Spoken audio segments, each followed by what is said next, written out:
It's the new moon, and we've received another visit from the wild god.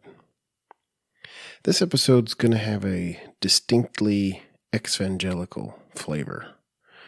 So for those of you who grew up in evangelical churches or come out of evangelical churches, consider yourself former evangelicals or have come out of fundamentalist or conservative traditions, specifically biblicist traditions, this is going to be a good episode for you. And for those of you who have not come out of those traditions, this might be a good education for you, because there are a lot of people of the Gen X and the millennial and younger generations who have left the evangelical church and are leaving the evangelical church.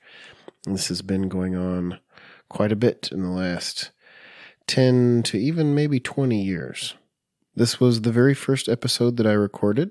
It's with Jared Byas, who's from the Bible for Normal People podcast, and he recently published a book called Love Matters More. I enjoyed it very much, and I hope you find something in this conversation that encourages you along your journey.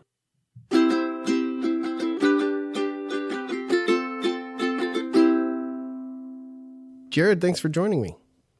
Absolutely. Thanks for the invite. So I'm familiar with your work because I have been following the Bible for Normal People podcast since about the beginning.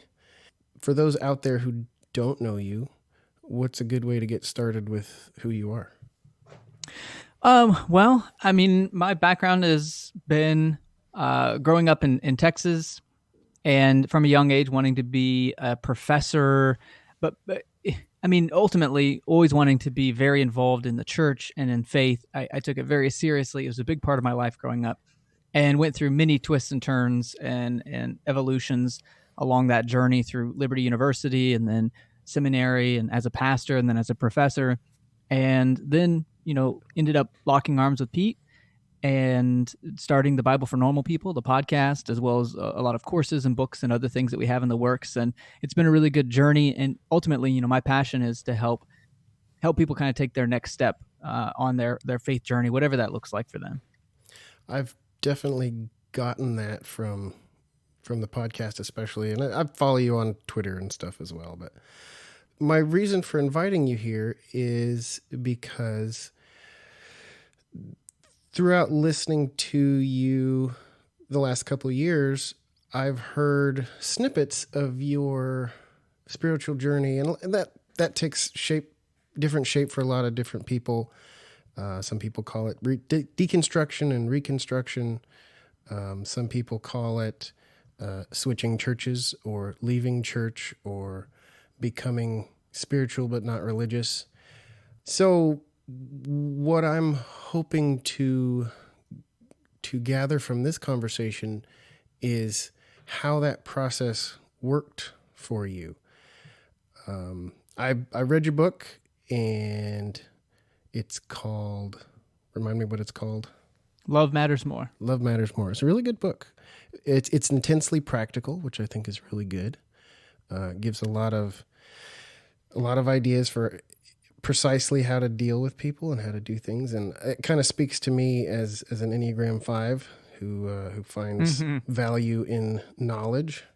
So I've gleaned from reading your book a few stages of your life, and you just introduced kind of an overview of the whole thing there. So let's start in your childhood. You seem early on to have kind of had a desire to be involved with church and theology, and it seems like that evolved maybe into apologetics. How did that get moving in that direction?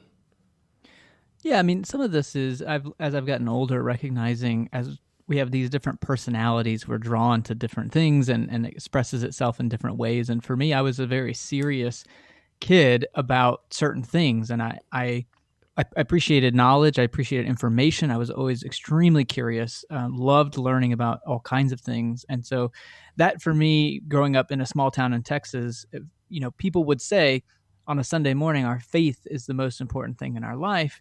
And I was always curious to me that a lot of other people didn't seem to take it seriously Monday through Saturday.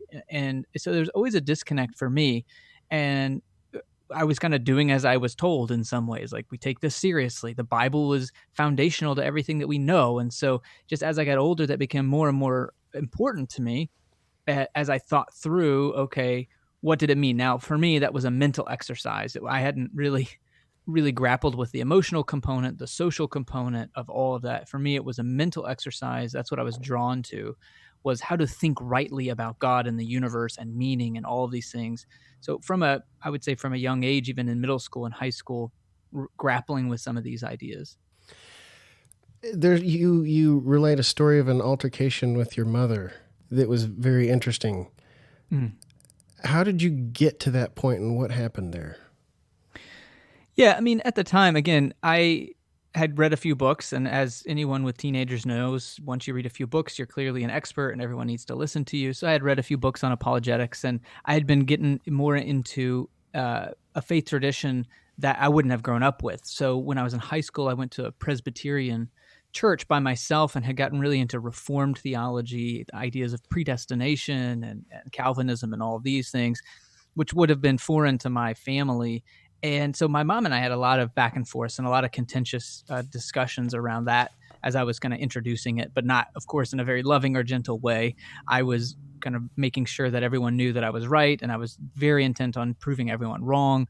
And in this particular instance, I triggered some of her past trauma, and it didn't end well. And that was at the beginning for me of this journey toward love mattering more, and how maybe I had been privileging the wrong things as I thought about my faith. What religious tradition did you grow up in until that point?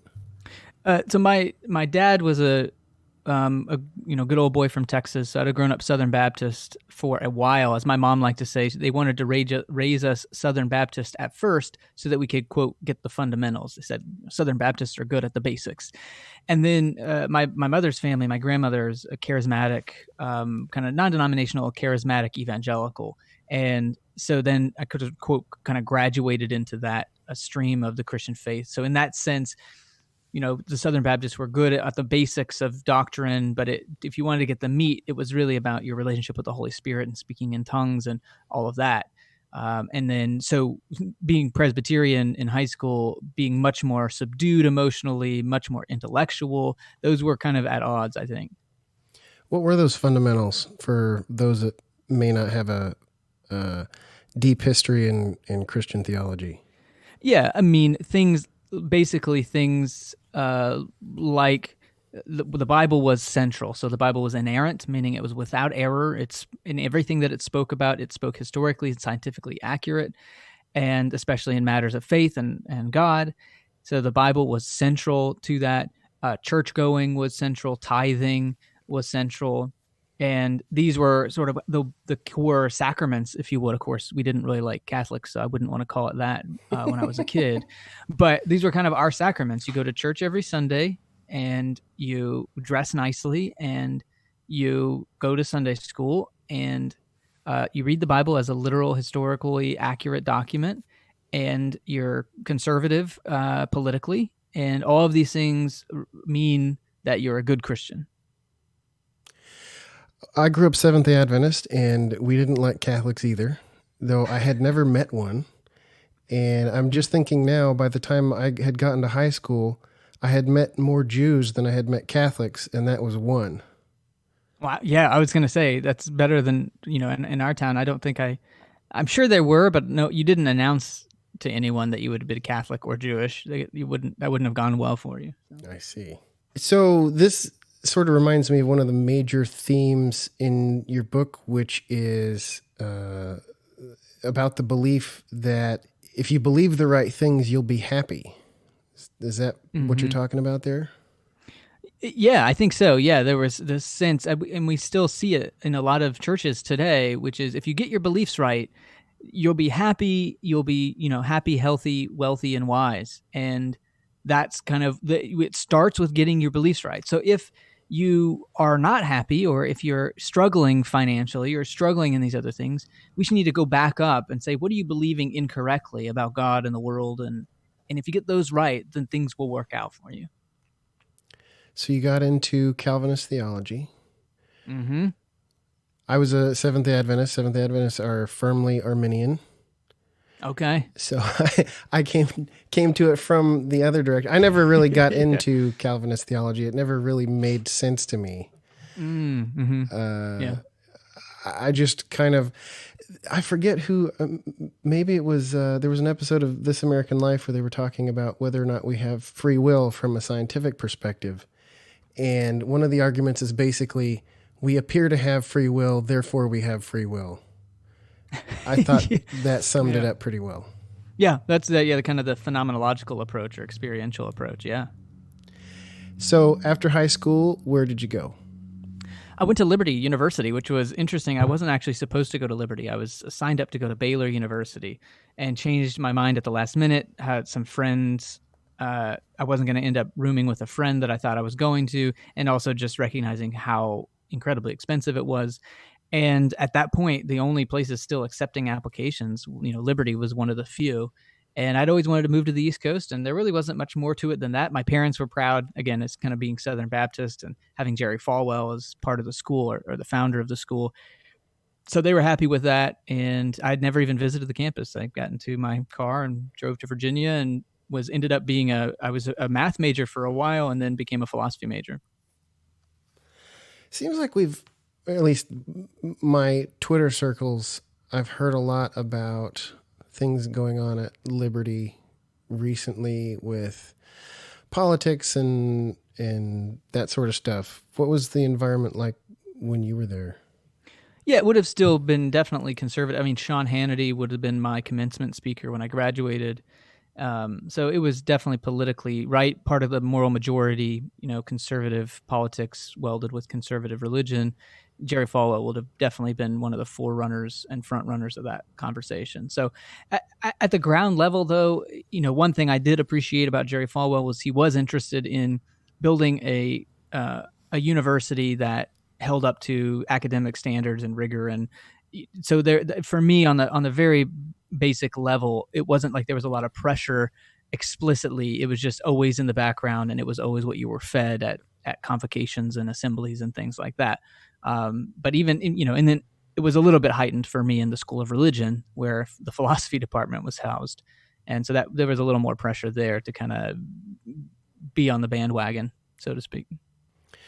I don't know. I'm sure you'll get to this, but did moving from your upbringing in the Midwest, or what do you call? I don't know where the Midwest is.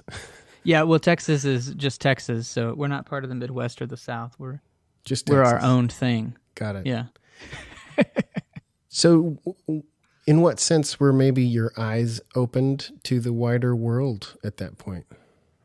Yeah, I think that's a good question. I mean, they're definitely, for me, my journey was a slow opening and broadening of my horizons and perspectives of different people. So while Liberty would have been largely homogenous and largely people that I grew up with having similar beliefs, I was definitely introduced to a lot more. And especially, again, within the philosophy department, we were introduced to all kinds of thinking and thinkers. And then I got, moving to Pennsylvania and going to seminary, getting a lot more of that, even just culturally, very different, Philadelphia, very different than Texas. And so there's this slow kind of frog in the pot experience where one day I just recognized I had all these other perspectives and experiences that have been, colliding in my life over the last 10 or 15 years that I maybe hadn't given a lot of an intentional thought to, but it's certainly changed how I saw the world. And that just has continued as I get more perspective, especially, with the Bible for Normal People and all the people that we get to interact with through that. I think it's an important part of this process is rubbing shoulders with people who are different than you.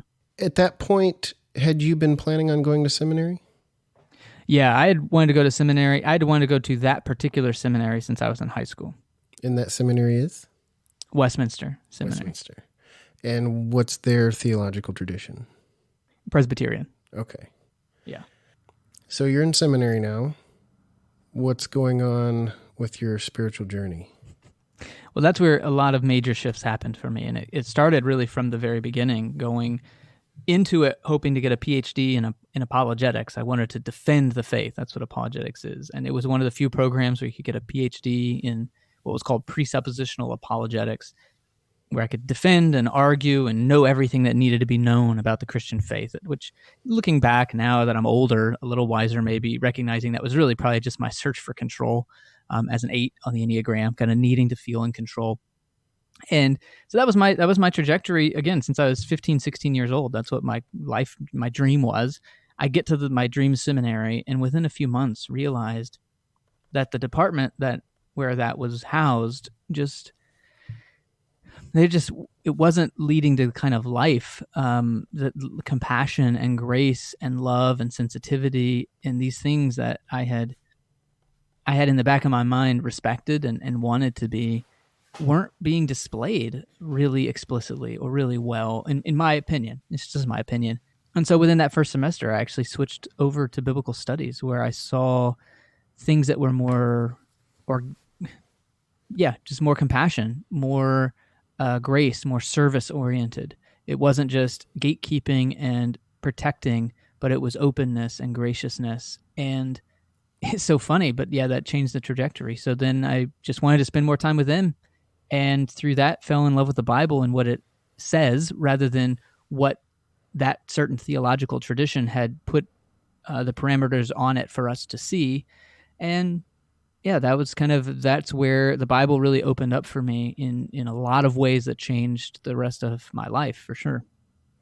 This is one of the parts where I've really identified with your journey is the field of apologetics. I got into one of my transitions was from being a Seventh-day Adventist to being a sort of a non-denominational Christian after I graduated from high school, and I started listening to the Bible Answer Man on the radio. Oh, yeah. Is it Hank Hanegraaff? Yes. Mm-hmm. Yeah. Which, interestingly enough, he later on became a Greek Orthodox, I think. Oh, okay. Yeah, that rings a slight bell. Mm-hmm. Yeah. So looking at this from the past, I only found out up at the Enneagram a couple years ago. Being a 5, for me, apologetics offered an endless well of knowledge in which I could find personal value and worth. And eventually I came to the point where I realized that I had all the answers to the questions nobody was asking. Yeah. Yeah, that's a great way of saying that. And I had studied for literally hundreds, maybe thousands of hours, and had never succeeded in having even a single conversation where an apologetics might be useful or helpful. Mm-hmm. Did you ever get to that point, or were you just drawn to the Bible as a separate topic?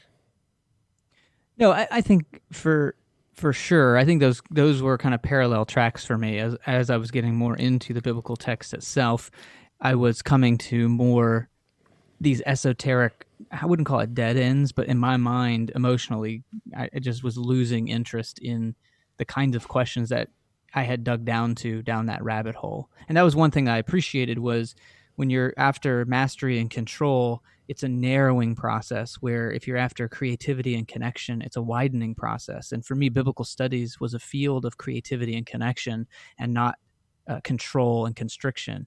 So that was also part of the process that I've appreciated to be going on. So it wasn't a narrowing or winnowing to where I look around and there's only 2 people in the whole world who believe exactly like I do. Once we get to the nitty gritty of everything, that became less important and more about how do we use this as fodder for conversation, for connection, for creativity, for more meaning, not the one meaning. And that's been the trajectory I hope to continue to be on. I'm interested.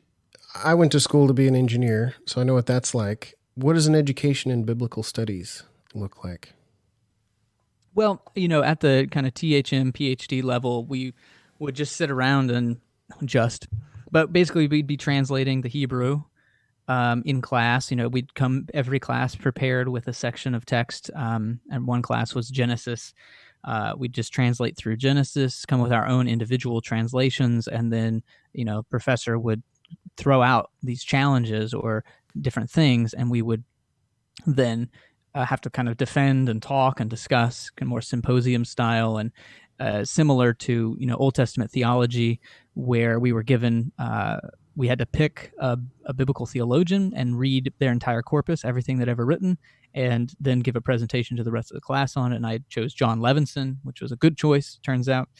And yeah, so those were the kinds of things, lots of translating, lots of reading of commentaries, lots of paper writing, and just trying to get a grasp on the few thousand years of comments and interpretations that a certain biblical text had gone through. That kind of sounds like fun. Would you recommend it? If you're looking for fun, yeah. If you're looking for a job, probably not. But yeah, sure. Well, let's talk about the job next. After seminary, you went to be a pastor.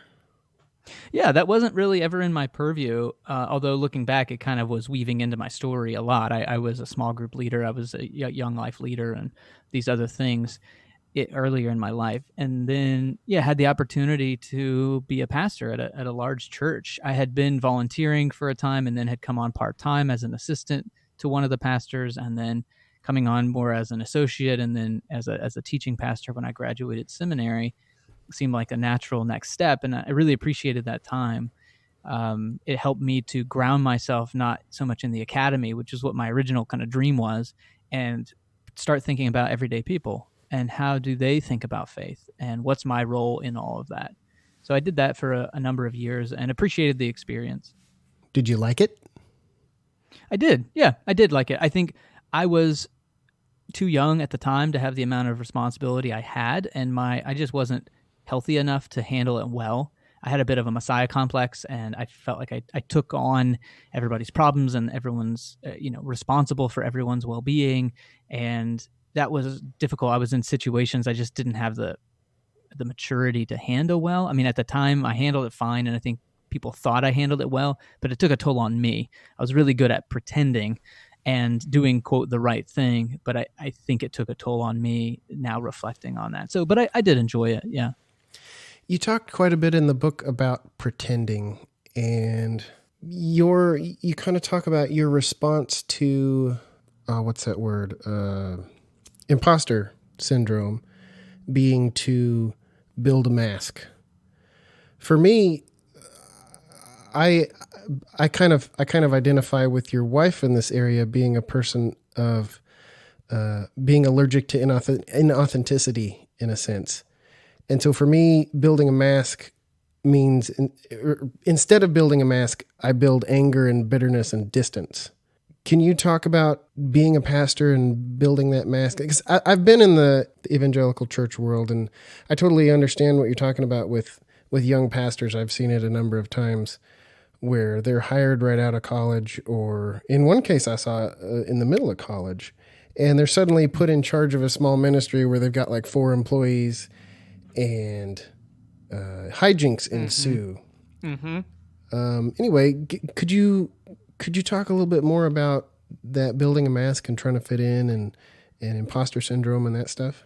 Yeah, and it's funny you say that. I never made the connection before, but I wonder if that's a 5 thing, because my wife, who's a 6 but has a pretty strong 5 wing, is that way, and I have other friends obviously that are 5s because I like being around super smart people who are curious, and a lot of them they'd be very similar too. I wonder if there's something to that. But yeah, I mean, for me, not to psychoanalyze everything, but it's what I've been doing the last few years, trying to understand more of myself, is I think for me, it came from a place of finding my value and being liked and being good at things, and not wanting to disappoint people was a side effect of that.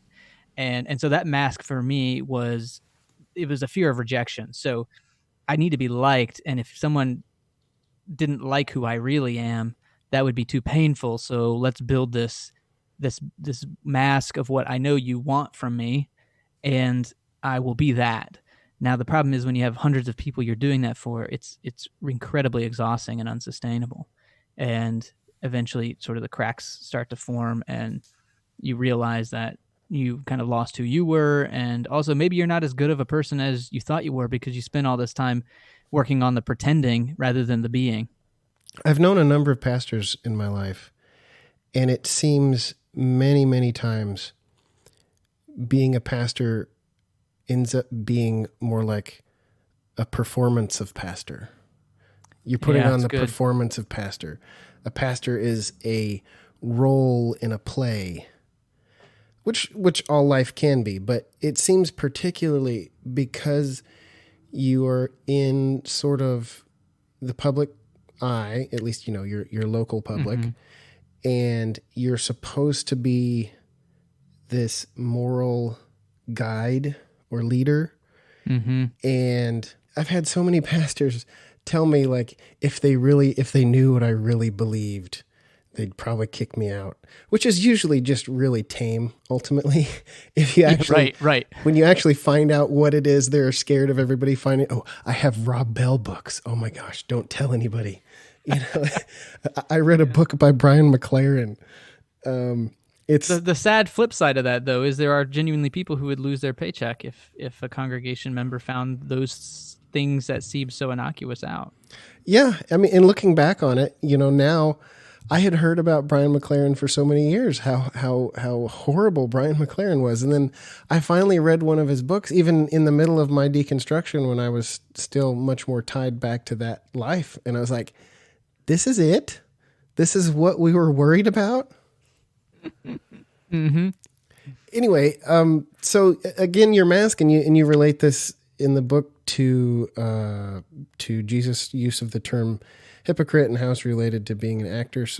So what did that mask look like? What was Jared as a pastor in public that Jared as a person in private wasn't?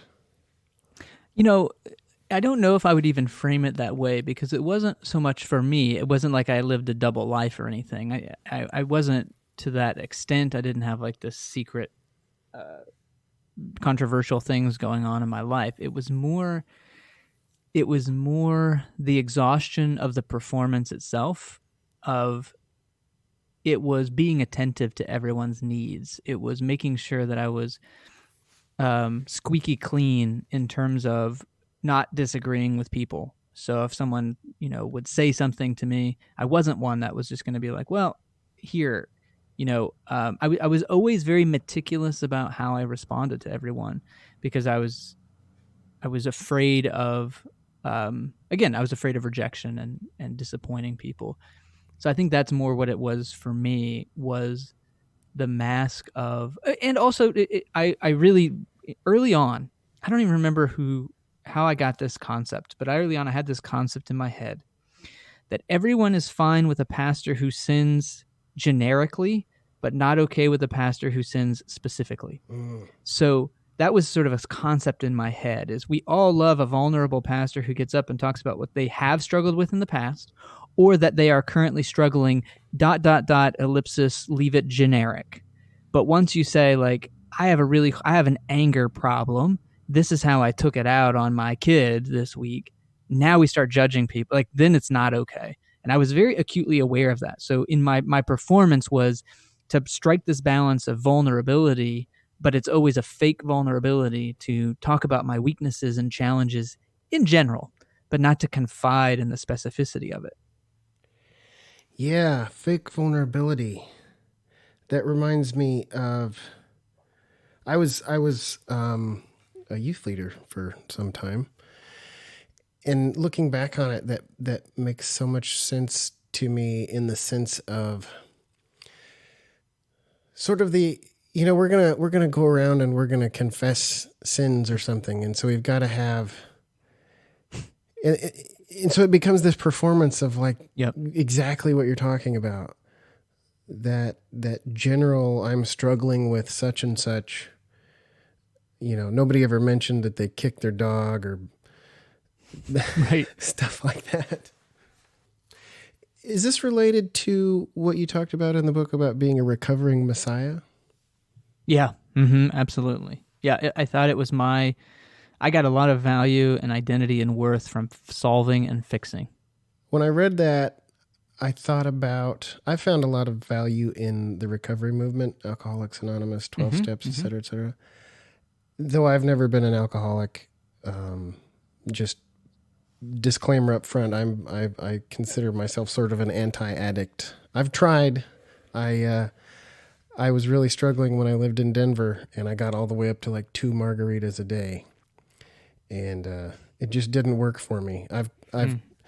I've tried drugs, I've tried alcohol. It just doesn't work for me. But I find in a lot of ways that we are all recovering from something. Mm-hmm. I'm a recovering brainiac or knowledge addict. There was a point in my life where I just like needing to know, because I got to the point where I was like laying in bed with massive depression, unable to prove to myself that God existed. Right. And at that point, I said to myself, this is killing me. I can't do this. I can't live like this. This thing that I need to, this thing that I think that I need to make me whole and operational is not possible. It can't be had. There can't be proof. There are good and smart and genuine, educated people on both sides of all these issues that I had been well steeped in apologetics at that point. How do I go on in life? I just have to let go needing to know. So for you, being an 8, being a pastor, you eventually weren't a pastor anymore. How did you get to that point? Yeah. Well, in some ways there was a fortuitous set of circumstances, and in some ways I took the cowardly way out, both of which I freely acknowledge. The set of circumstances was the church I was in decline. There were a lot of leadership issues and challenges, and I was being pretty vocal about it. Again, I'm an 8, so that is kind of what I do, but I was being kind of vocal about what I disagreed with, and there were just we were just tying ourselves in knots with just silly things. And so it came down to, actually, though, that the bank was going to come in. We were in debt by a lot. We were in a lot of debt. This would have been right around this was still in the Great Recession. And so the bank basically came in and said, you have to let some staff go. Like, you're tripping some covenants here, and we gotta step in a little bit. And so as a pastoral team, we knew that I was sort of at the place where I felt like, from a leadership perspective, I couldn't be there long term.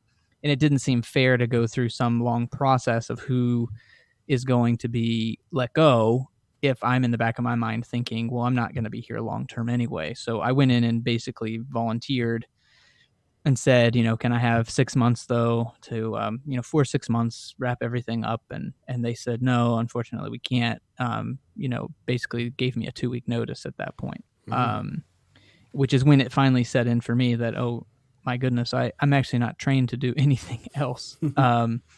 So that's how that worked. But the cowardly thing about it was, this, and I was able to actually quickly get a job as a professor for a university where my wife was from, that I had been working with for a number of years doing curriculum development and design and stuff. But the cowardly way was the narrative that God was calling me somewhere else. And I did confront it on a few occasions. I confronted it because it wasn't actually a language I would have used. I wouldn't have said that, but it was used about me, and I didn't stand up and say anything. But I did on a few occasions, and they really stick out in my mind. There was a kind of farewell for me with the congregation, and I was at the front, and people were able to come and say their goodbyes and everything. And so, all these people are coming down, and there was so much of that. Well, if God called you somewhere else, and when on that day, for whatever reason, I think maybe I was finally just tired of hearing that excuse on my behalf. Every person who said that to me that day, I actually corrected them and said, no, this isn't about God calling me anywhere. This is a choice that we're making for our family. And we don't want to blame it on God. And so I don't know how people took that. Again, I probably wasn't super wise in how I articulated that, but I thought it was important for me that we don't blame God for some of these things. And so that's how I ended up not being a pastor anymore. I hear that. That was one of the things that kind of drove me away from the church that I was at. It was a church was a non-denominational church where there were a wide diversity of Christian points of view and practices. So it's like now when you see those right-wing watch videos on YouTube of pastors making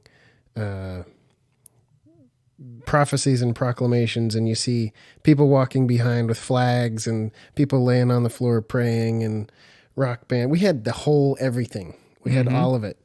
And what we had a lot of was exactly what you're talking about. God's calling me to do such and such. And if you're paying attention, I don't want to speak for everybody, but I was paying attention. I'm a sort of person that notices when things are out of place or when they don't fit or they don't match.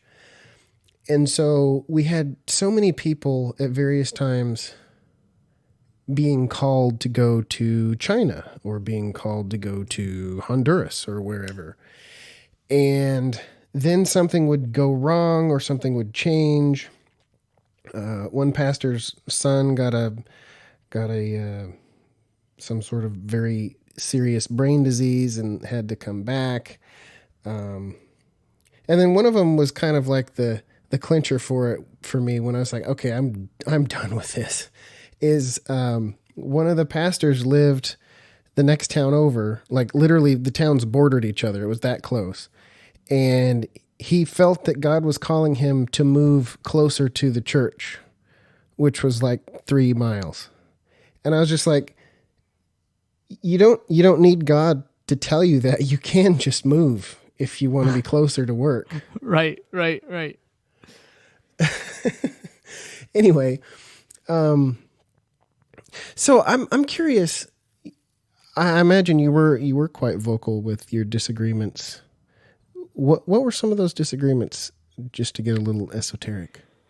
Well, one was just strategic planning, and I felt like there were some people in roles that weren't suited for their job, and I got put in the middle. So on one occasion, this particular individual was asked to was out on medical leave, and so there was kind of a gap for strategic planning, and so the senior pastor had asked me to step in and put together this plan.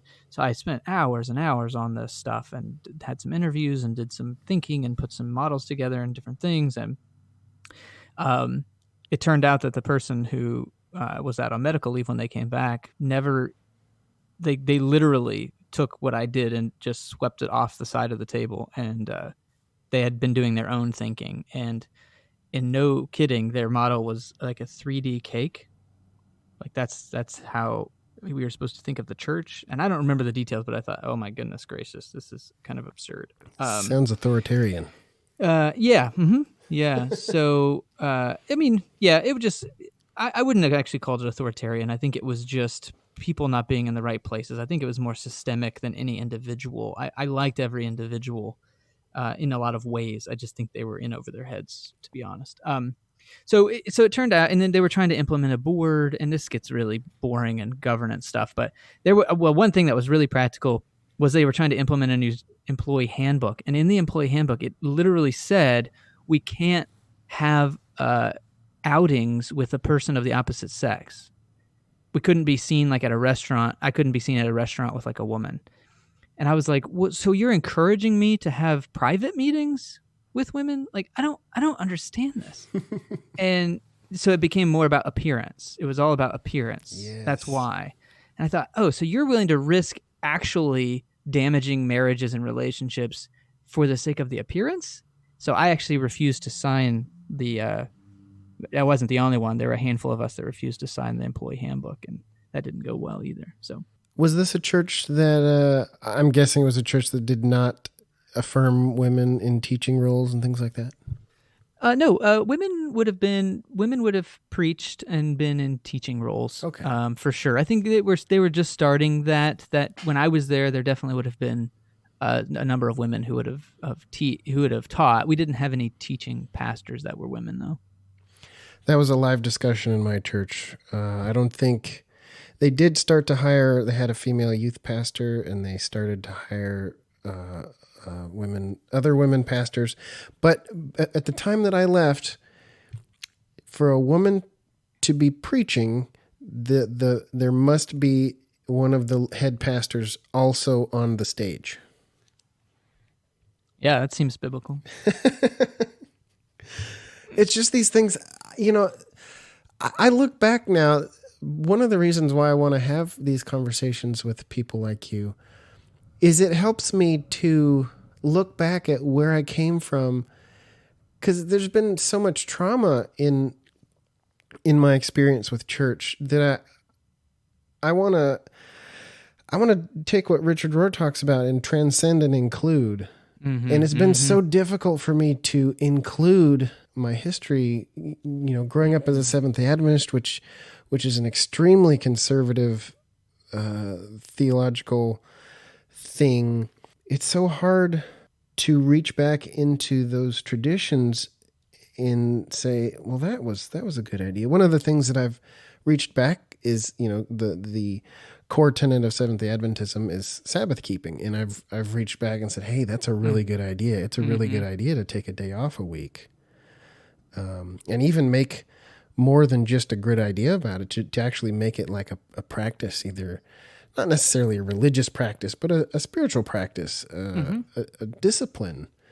Because it takes, in today's world, it actually takes discipline to not work for a day, to not do something, to just rest. And to maybe find your value outside of what you can produce. Exactly. So what sort of things do you, I guess I'm trying to probe, getting more into where you are today. I know there's still another 10 years we're missing here. After you were a pastor, you became a consultant. What do you look back now and feel like it's a good idea to hold on to from those days as a pastor? Yeah, I think there's a lot of good impulses within the church. Community being one of those. I think we see in our culture there's just this heightened sense of loneliness and the loss of what sociologists would call the third place. We have home, we have work. Where's that third place where people can go and be? Where's the market, the square? And so the church is in an increasingly capitalistic structure, again, where we're supposed to be productive in all of our spaces. Where's the place to go and be together?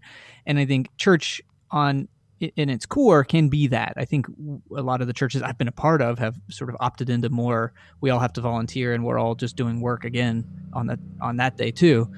But I think there's something good there to look back on and hold. All of the potluck lunches in my Southern Baptist church as a kid were a real place of connection and people getting to know each other and being friends that maybe wouldn't have otherwise been friends. So I think there's something really beautiful about that I wish we could maybe capture again in the church and move forward.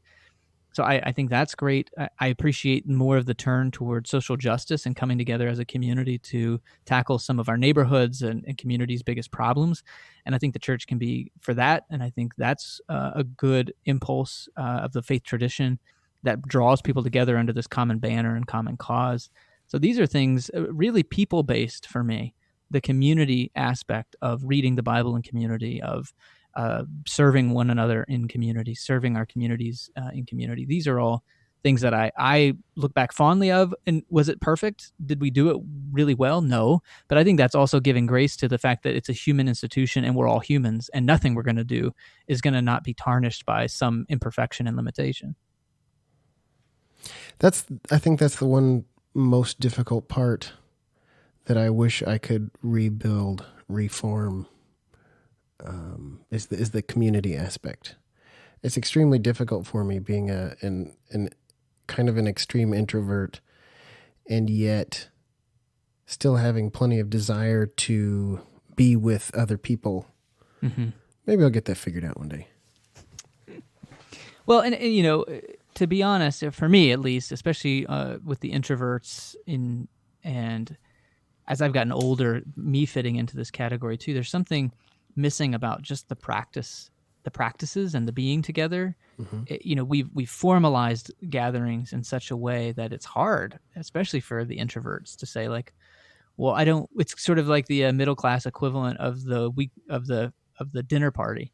It's like, well, I don't want to go under the sense of all this formality and chit chat, and like I want my neighbor or my friend or someone in my church to say, hey, we're going to do this thing, or hey, can you help me come fix this thing? Can we work on this together? Like that gives me more energy than just, hey, can we sit around and drink coffee and talk for 2 hours? It's like, well, I mean, we can, sure. I have a history of that, but it's becoming less interesting and compelling for me. Yeah, that shared work. Mm-hmm. For me, a lot of church was work. I always jumped, whatever church I was in, I always jumped right into either the worship ministry or the for those of you that don't know what worship ministry means, that's the band, the church band. And then also I was very much into sound production and PA system and things like that. So that's actually what led me into podcasting. But that sense of shared work, that we all were there to do a job. I was actually in charge of the setup crew. We met at a Boys and Girls Club, and so we had to set up a church for 1,200 people, 2 services every week, and have it all torn down, back down again in about 7 hours. And so that was a huge amount of work. I had to get up at 4:00 Sunday morning, but it was so worth it because we felt we were doing something valuable and worthwhile. And that seems like it seems like an excellent thing that can be ported over into a new work in a new context, as you mentioned, social justice. And again, it's so difficult. The church can do things, or a church or the church, big C, small c, whatever you want to do. Like a government, it can do things with collective will and power that individuals cannot accomplish. Right. That's one of my huge draws in trying to find. It doesn't have to be a church; it could be something else. Trying to reform or return to some sort of community like that. I guess that sort of leads me to ask, where are you today? Do you still go to church? What do you do there? Yeah, I'm a member of Salford Mennonite Church, so Anabaptist tradition for the last 5 years, and up until this past year, taught a Sunday school class, and preached on occasion. This year, I preached maybe 3 or 4 times at the church, and I've really appreciated that for at least this Anabaptist community does seem to take precedence. It is one of the more important facets of what we do together. And I've appreciated that. There isn't an emphasis on right belief, but on right practice. We follow in the way of the peaceable way of Jesus as part of the mission statement. And so I just appreciate the change of scenery and change of pace from more my evangelical experiences of church. Is that tradition not considered evangelical? No. I wonder. I've always wondered. Seventh Adventists draw a lot from that tradition, and I'm not entirely sure that Seventh Adventists were really evangelical. Some say they are. Some say they're not. I've always loved Anabaptist theology. I've listened to different preachers over the years from that tradition. Seventh Adventists. I don't know if you saw the movie with Andrew Garfield about Desmond Doss in World War II. It came out a few years ago. He was like the Seventh Adventist celebrity. Oh, okay. He would not eat meat in boot camp, and he refused to fight. He was a medic and rescued hundreds of people. So that's sort of the stories that I grew up hearing about. So I hear where you're coming from with that. I would love to find a community like that, just to see. I've said often, if it wasn't for our particular congregation, I don't think we would be at a church.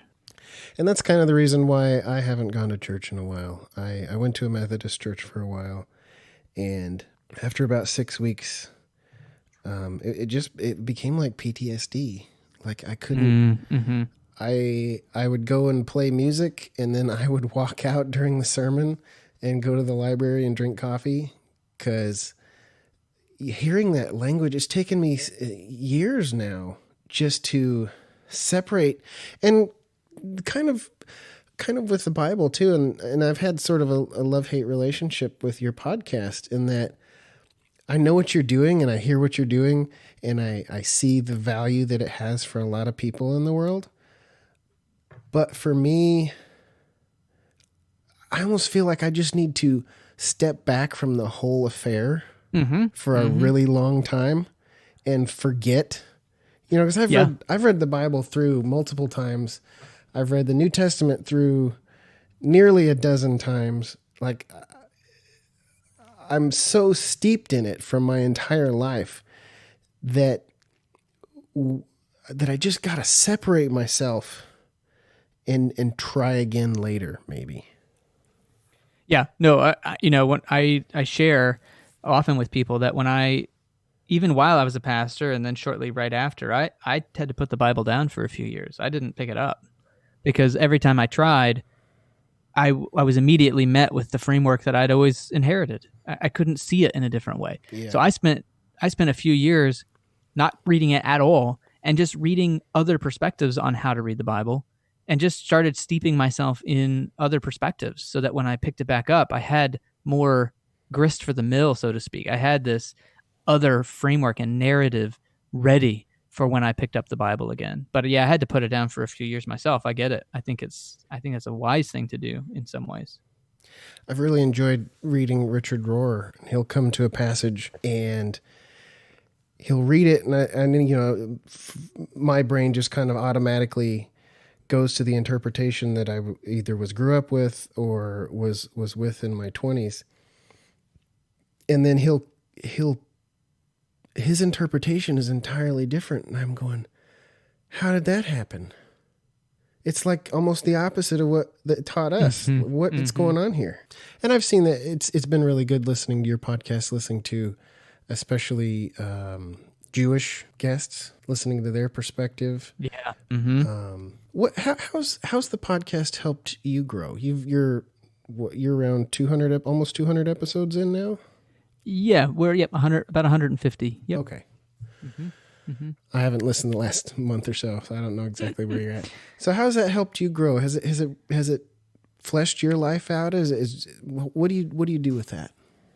I mean, for me, I think the main thing is the compassion and the grace, and it's solidifying my heart, which is really to help people take their next step, and to be able to meet people where they are and to walk alongside them on that next step, and to have no judgment on what that is, to realize that on this journey out of evangelicalism and into other faith expressions, I've hit every stop along that way, I think. And so I have a lot of compassion and perspective, and so there's no judgment on where people are. It's like, yeah, just point back to me 10, 15 years ago, 20 years ago, I would have been right where you are now. So I think it's definitely given me more of the human element and human perspective and the social perspective. And, the amount of emails and messages that we get around, I can't let anyone know that I listen to your podcast, and just the loneliness of that. And this thing that was supposed to be so life-giving has been so death-dealing once you step outside the party line, and to see how devastating that is for so many people. It brings me a lot of, again, compassion for where people are. Have you pursued any practices or religious expressions outside of Christianity? Or outside of what's traditionally thought of as Christianity? Yeah, I mean, we practice Sukkot. I read a lot of Buddhist thinkers, so doing a lot of that. And then again, for me, like you said about not needing God's permission to move 3 miles closer to work, there's also just a really practical step for me where not everything has to be so philosophical and heady. And, so my spiritual practice is going outside and using a chainsaw and splitting wood, and these things that I thought were, if the main narrative that I was taught about Christianity was correct, would be like a completely superfluous and unnecessary thing to do. Like, you minimize that because you need to think right thoughts. You need to dig to the depths of who God is, and then you need to go share that with everybody you know. That's like it. That's the most important thing. So for me to step out and to see the broader world and to be interested in things like trees and flowers and people and psychology, these are spiritual practices for me, which I'm grateful to have a spouse who has kind of always been wired that way, and I have a good guide. Is there anything you think I should have asked that I didn't ask? I don't think so. This has been probably the most personal set of questions anybody's asked me along this whole book release journey. So I appreciate it.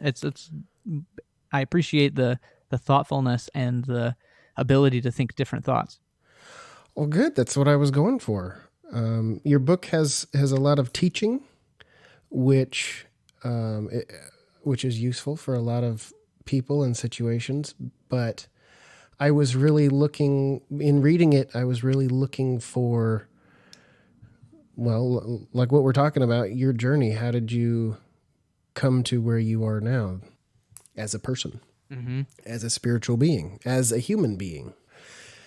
Anyway, so the book is called, remind me what it is again. Love Matters More. Love Matters More. It's really good. I've read it all the way through once and then part way through again, and it is really good. You also have a podcast, which is called The Bible for Normal People, which you co-host with Pete Enns.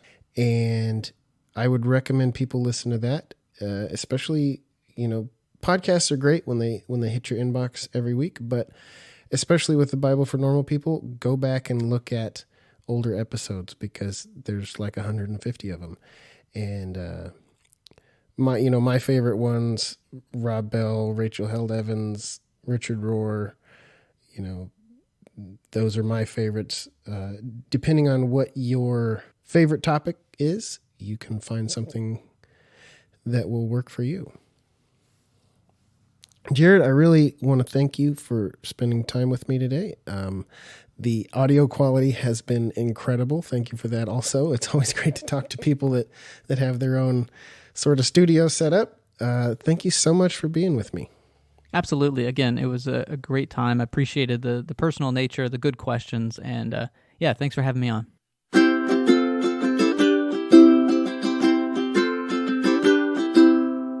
I very much recommend The Bible for Normal People.